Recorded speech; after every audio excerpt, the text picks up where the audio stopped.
3 hams will certainly kill him. 3 hams.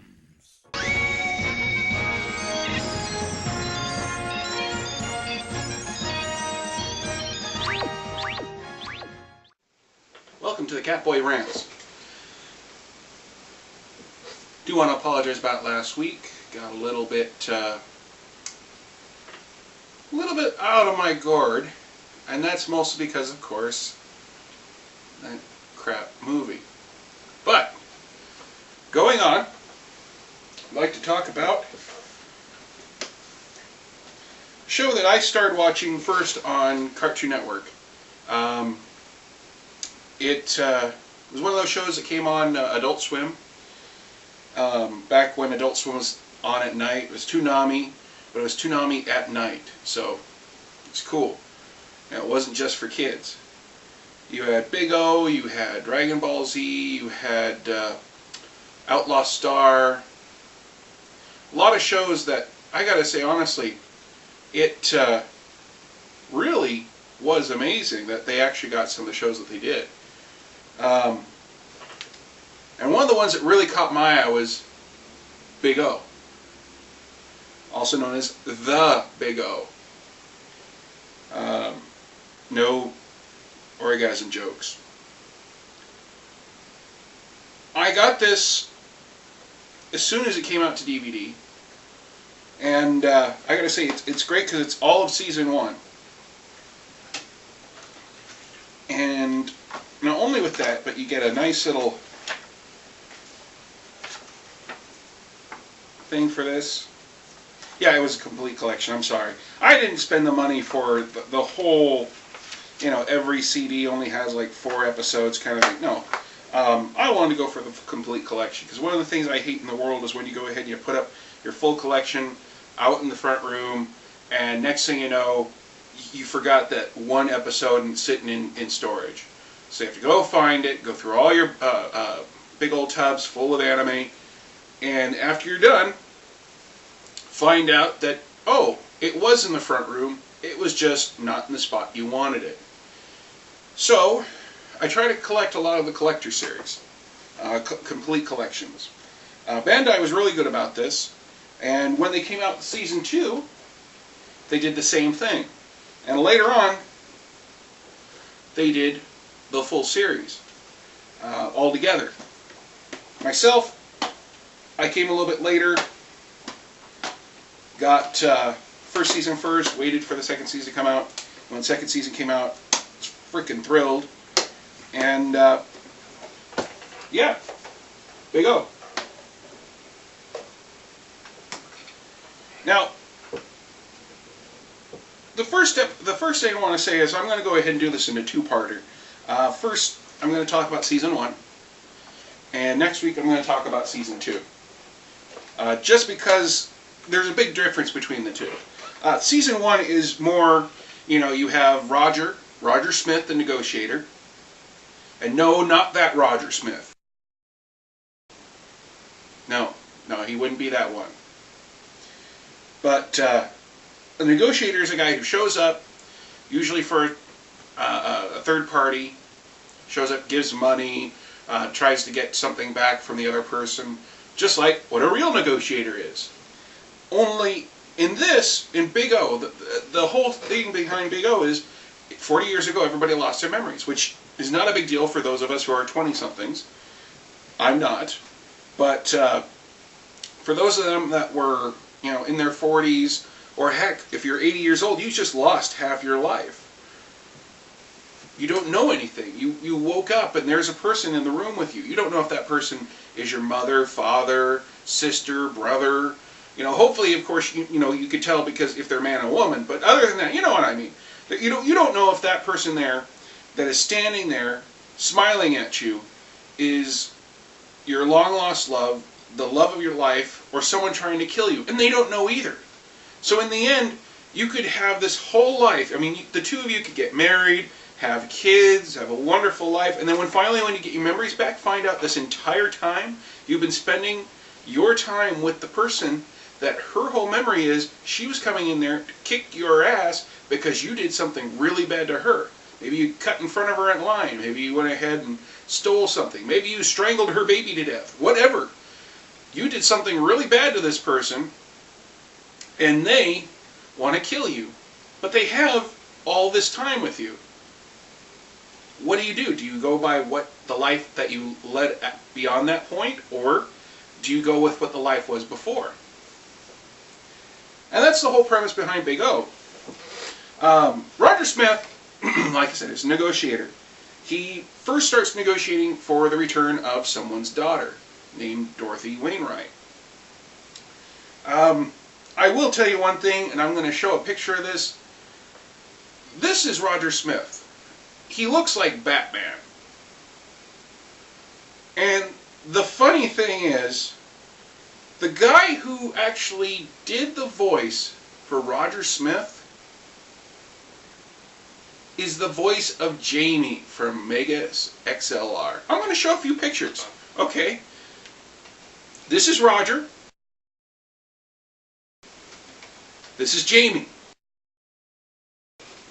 Roger.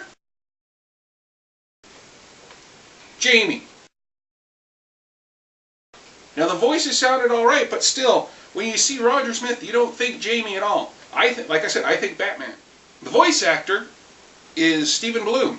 He's done a lot of different actual voices, and in fact, he was actually Tom from Toonami after season 2 and beyond until the very end.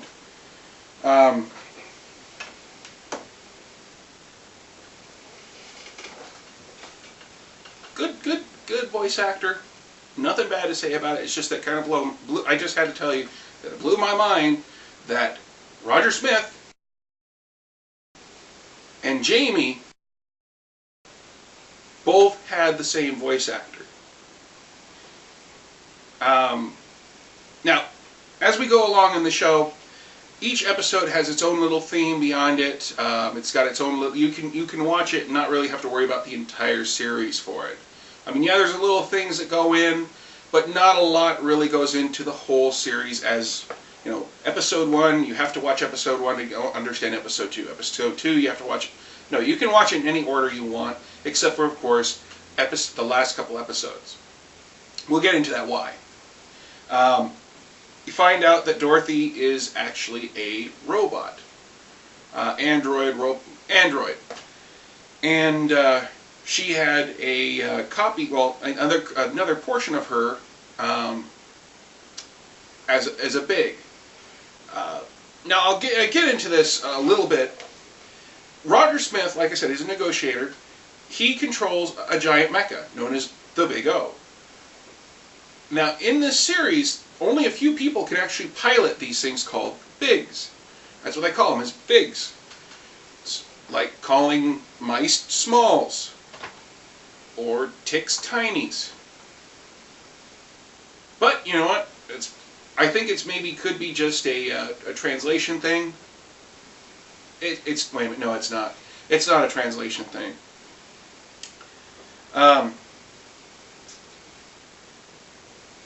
The whole thing behind this world is you have the cops, you have the criminals, you have some people using lost technology, and a lot of it is to go ahead and get lost memories. Because if someone realizes what they remembered, that is a major thing. Especially if you remember something of a lost technology. Now, remember how I said, 40 years ago, everybody lost their memories. Now, I don't mean just their memories of who they are and what they did, but memories of how to do certain things. Electricity, technology. If you didn't know how to fix a car and you used to be a mechanic, now you don't know how to do it, you could be in trouble. Surgeons, if you lost your memory right in the middle of a surgery, holy crap, that person's going to die. And that's the whole theme behind this, is the lost memories, and they constantly bring this up. And you get a wonderful opening for the first actual episode, Roger the Negotiator.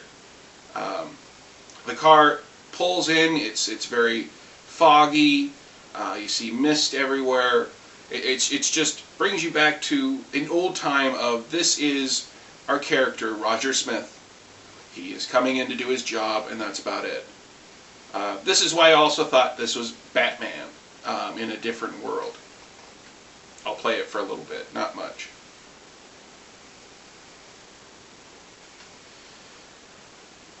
Now, as we go in, next episode is Dorothy. You learn more about Dorothy. Not a lot. The person who created her dies. Again, not a lot you get to know about her. She's usually shrouded in mystery. You find out that Roger's got a butler who is also a person who knows how to fix Big O.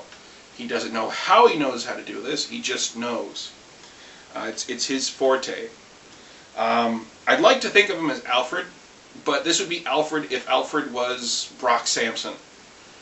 He doesn't fight, but he knows how to use every weapon out there. And one of my favorite scenes is when Norman is pulling out a gun, maybe twice the size of him, just to kill a Big. Doesn't kill it, but it knocks it down. Like I said, you go along and either there's a storyline between a Big, some sort of lost technology, or just some little, as you would call it, I wouldn't say a puff piece, but an episode where we follow one of the characters and their development as a character. A couple of them that I would like to tell you is episode number 8, Missing Cat. In that one, Dorothy finds a little kitten and brings it back to the apartment that Roger owns. He actually owns an entire building, but it's his apartment is usually the upper portions. Roger gets very upset because he doesn't like cats, he doesn't like animals in the apartment. After they exchange words, someone shows up to take the cat because they say that's their cat. You find out later what's going on is someone has gained the memories to splice animals with people, or animals with other animals, or animals with things. And with this, what the actual kitten is a splicing of the kitten and a dead child. And it's very interesting to see this man who shows up, the villain. He starts laughing and screaming about how he got the memories, he knows what happened, he knows who he is, and he knows what to do, and he knows how to change the world. And unfortunately he changes the little cat into a giant, just monstrous creature thing. And Big O has to defeat it. But the person who defeats it isn't Big O or Roger Smith, it's actually Dorothy. She calls out to him, and the monster on the outside does not reflect the child on the inside. At the end of the episode, the main bad guy dies. The cat creature, unfortunately, chooses to stay behind in the burning wreckage with the rest of the creatures that have been created there, because it knows it cannot live in the world of Dorothy, Roger, and the others. Very, very touching story. It's just one of those things that you look at and you kind of wish that maybe there was a way to turn the cat back, but this isn't a happy hunky-dory episode thing.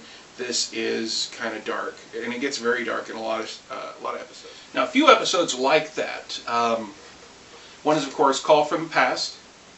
Another one is Beck is Back.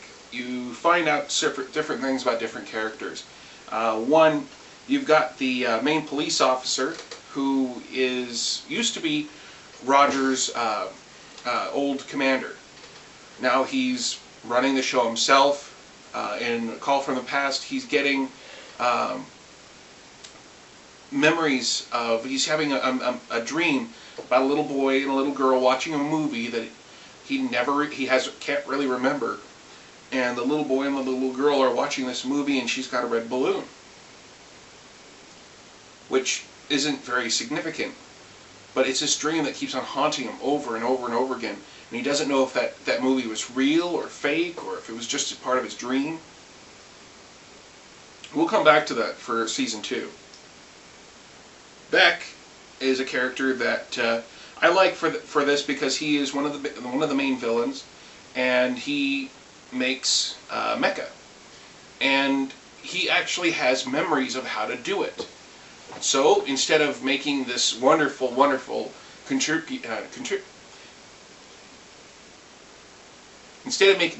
contribution to society, he uses it to steal.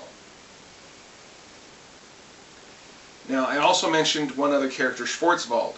Schwarzwald used to be a journalist until he supposedly died in a fire. They don't know if that's really him, if it's just something that, if it's a different person taking up his cause. But like I said, he's got memories of the past as well. Now, it's interesting to see how Big O gets around. As I said, Roger Smith calls him using his watch. And Big O is actually transported using a series of train tracks underneath the ground, old subways.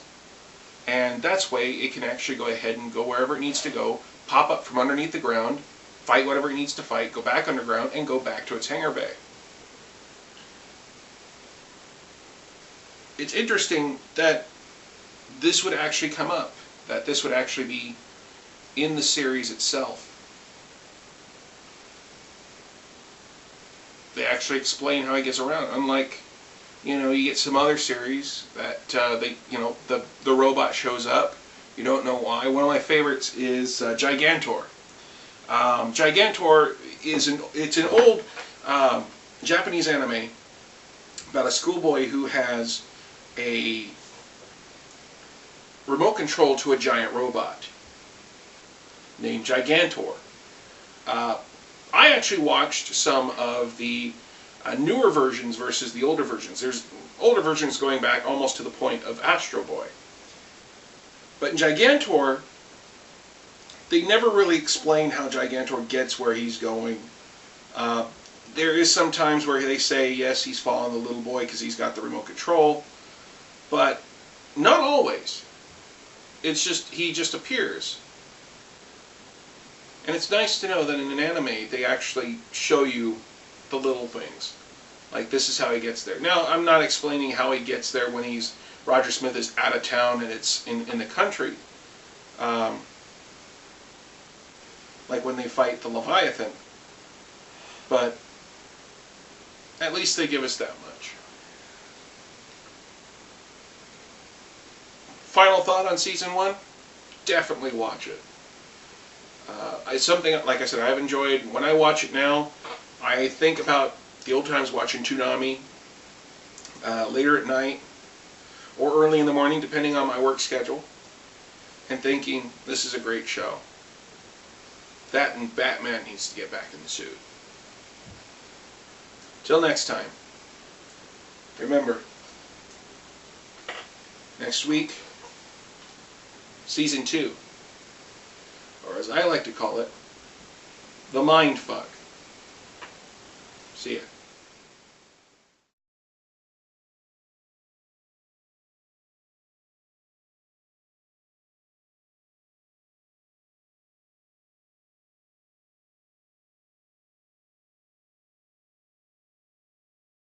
Time for go to bed.